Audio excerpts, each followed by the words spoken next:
Hello दोस्तों, आप सभी के स्वागत है शिव शक्ति यूट्यूब चैनल पे। आज मैं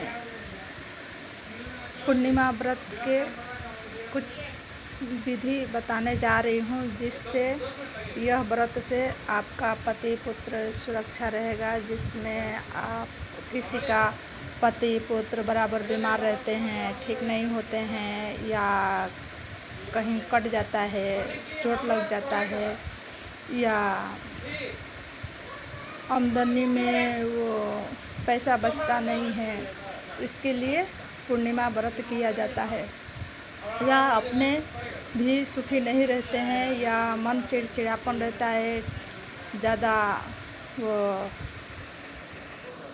अशांति बनी रहती है, कलह कलेश बनी रहती है, इसके सबको निवारण के लिए हम पूर्णिमा व्रत लेके आए हैं, जिससे आपको घर में कलह कलेश नहीं होगा, आपके पति पुत्र सुखी रहेंगे, अगर बीमारी से दूर रहेंगे। और इसमें आप इसका व्रत का ये जानिए कि जैसे कि किसी का बीमारी ठीक नहीं होता है, तो महादेव का महामृत्युंजय जाप कराने से ठीक हो जाता है, तो उससे ये ज़्यादा लाभदायक है। तो इसका विधि थोड़ा कठिन है। इसमें विधि साल में 2 बार उठता है, मतलब कि व्रत शुरू किया जाता है।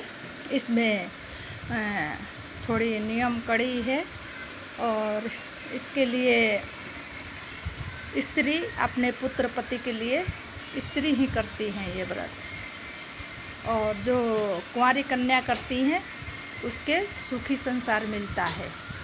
महादेव पार्वती जी का ये पूजन होता है, गणेश जी के होता है। इसमें ये बहुत शक्तिशाली व्रत है, इसका करके देखिए, आपका बहुत लाभदायक होगा। अगर आपको पंडित बता रहे हैं कि ग्रह है, या किसी प्रकार से ग्रह है, या बीमार रह रहे हैं, ठीक नहीं हो रहे हैं, वो बराबर हॉस्पिटल जाना आना पड़ता है, तो इस व्रत से आपको हॉस्पिटल जाने की ज़रूरत नहीं पड़ेगी। आप स्वस्थ रहेंगे और बुद्धिमान रहेंगे, हर कार्य में संपन्न होगा, सदा खुश रहेंगे। तो अब बिना समय बिताए अब मैं वीडियो की तरफ, व्रत की तरफ बढ़ती हूँ। इसके व्रत का साल में 2 बार शुरू किया जाता है। एक जैसे नवरात्रि होता है, कुआर का फर्स्ट होता है, चैत का सेकंड होता है, ऐसे ही ये व्रत अगहन का फर्स्ट है और बैसाख का सेकंड है। तो इस व्रत के शुरू करने से पहले जिस दिन हम शुरू करते हैं, उस दिन श्री सत्यनारायण भगवान की कथा कहानी होती है। घर आंगन गाय का गोबर से लिपना पड़ता है। अगर आपके पक्का है तो थोड़ी गौमूत्र और गोबर डाल करके पोछा कर दीजिए, आपके शुद्ध हो जाएगा। और इसमें व्रत के दिन आपको पूरा नियम पालन करना होता है, नहाने खाने से लेके व्रत खोलने तक। तो इसमें व्रत से पहले एक दिन, पूनम से पहले एक दिन, ये आपको शुद्ध भोजन करना होगा बिना लहसुन प्याज का। उसमें बाल उल धो के आपको एकदम शुद्धता से स्नान करके शाम को खाना भोजन आप कर लीजिए। करने के बाद आप ब्रश कर लीजिए। उसके बाद जल से मीठा मुंह में खाकर कुछ मीठा आप जल पी लीजिए। पीने के बाद आप सो जाइए। सुबह उठिए, अपना स्नान ध्यान करके पूजा पाठ कीजिए महादेव पार्वती मैया के। इसमें पूजा करने के बाद आप सत्यनारायण भगवान के कथा कहवाइए। शाम को आपको दिन में व्रत में कुछ लेना नहीं है। आपको व्रत में अगर प्यास लग जाए तो चीनी घोर के, जिसको शरबत बोलते हैं, वो आप पी सकते हैं। फल नहीं खाना है। अगर आपको कोई प्रॉब्लम है या चाय की लत लगी है तो आप शक्कर के चाय पी सकते हैं, वो भी आप गाय का ही दूध से।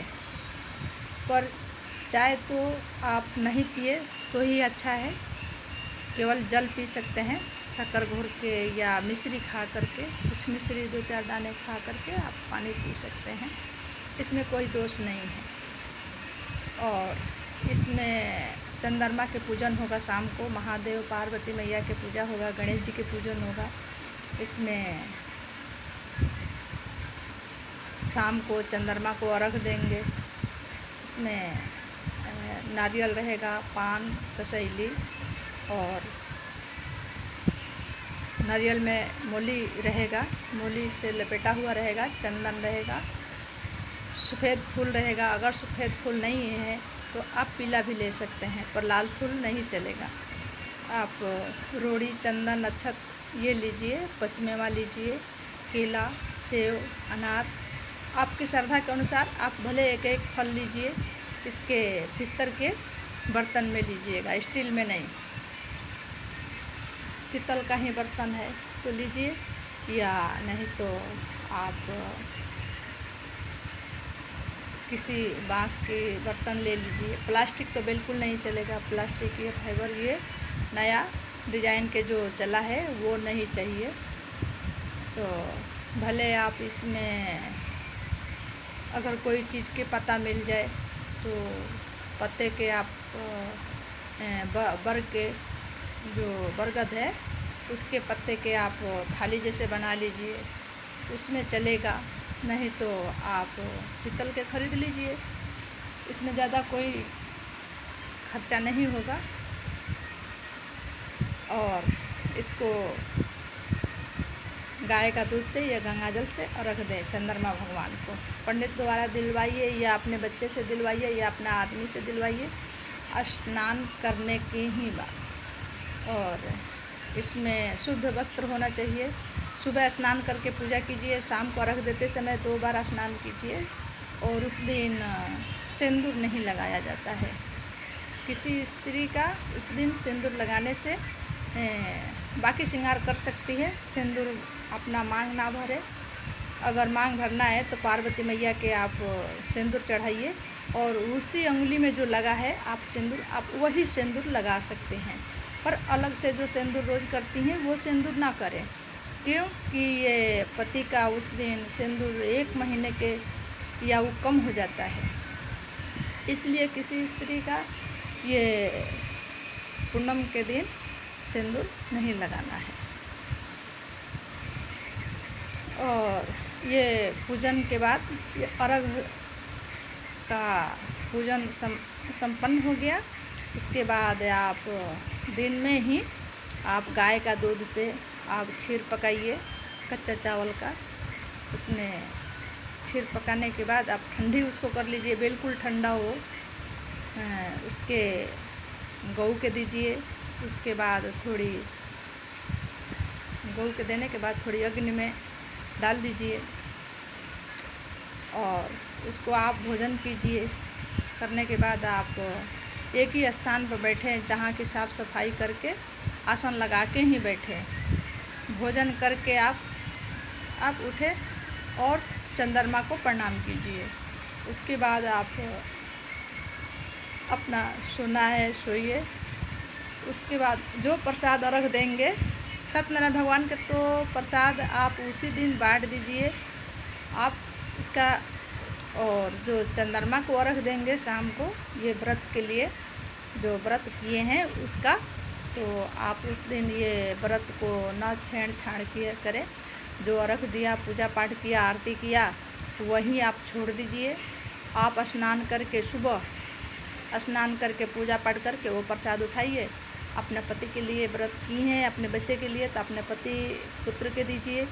अगर ये जो स्त्री का गर्भ नष्ट हो जाता है, बच्चे जीते नहीं हैं, ये कोई प्रॉब्लम हो जाता है या, तो इस व्रत से आपका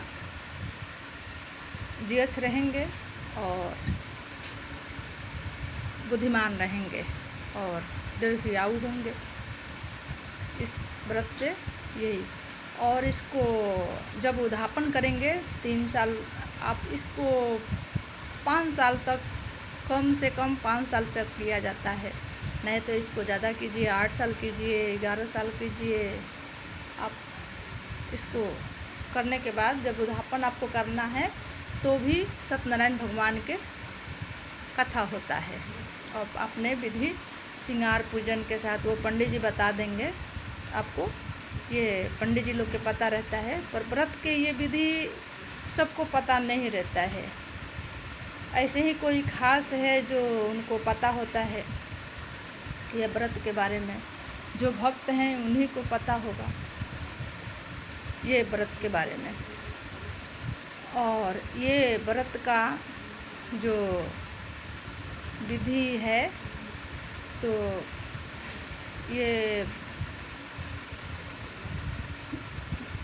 ये जो व्रत है वो आपको उद्यापन करने के बाद आपको 16-21 आपको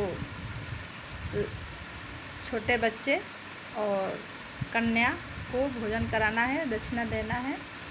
दक्षिणा में आप फल ना दें तो आपको ज़्यादा लाभदायक होगा, क्योंकि हम जो व्रत कर रहे हैं आप फल के लिए, फल देने के लिए नहीं, फल पाने के लिए व्रत कर रहे हैं।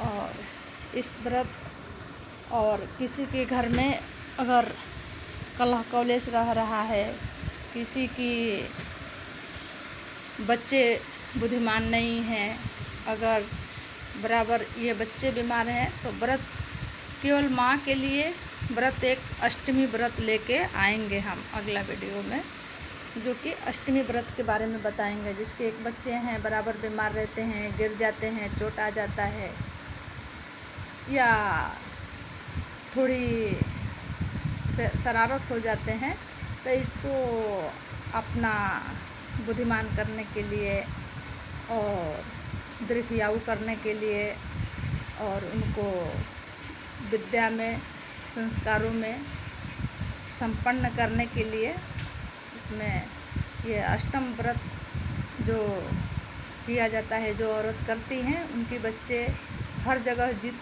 के ही आते हैं, हारते नहीं हैं पढ़ाई में, और जो भी कार्य करते हैं संपन्न होता है, सदा बुद्धि सदाचार बने रहता है और सुखी रहते हैं। जो भी कार्य करते हैं संपन्न रहते हैं, पढ़ाई लिखाई में कभी हारते नहीं हैं, कोई कार्य में आगे ही रहते हैं। इस प्रकार के वो अष्टमी व्रत है, जिसको हम विधि आगे बताएंगे। और ये पूनम का व्रत का विधि तो संपन्न हो गया। अब जैसे कि किसी का पति है जो किसी से अपने पत्नी के छोड़ के किसी अन्य दूसरे पत्नी के साथ लगे हुए हैं और अपने पत्नी को आदर नहीं करते हैं, या कोई भी प्रकार के प्रॉब्लम है, या पत्नी है तो अपने पति के नहीं सुनती है, ज़्यादा लड़ाई करती हैं, पढ़ता नहीं है, इसके बारे में मैं अनुष्का बताऊंगी। केवल घरेलू उपचार से एकदम सही हो जाएगा, घर के कलह कलेश मिट जाएगा, केवल पूजा मात्र से। इसको केवल 21 दिन ही अपना घरेलू उपचार करना है, इसमें आपको 100% ज़्यादा प्रभाव पड़ेगा इसको।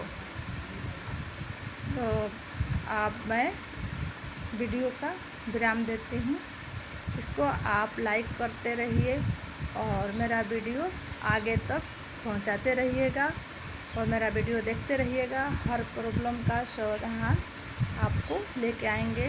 व्रत के बारे में, एक व्रत जो है इच्छा पूर्ति व्रत है, उसके हम विधि बताएंगे, जो कि वो 16 व्रत करना है, और 16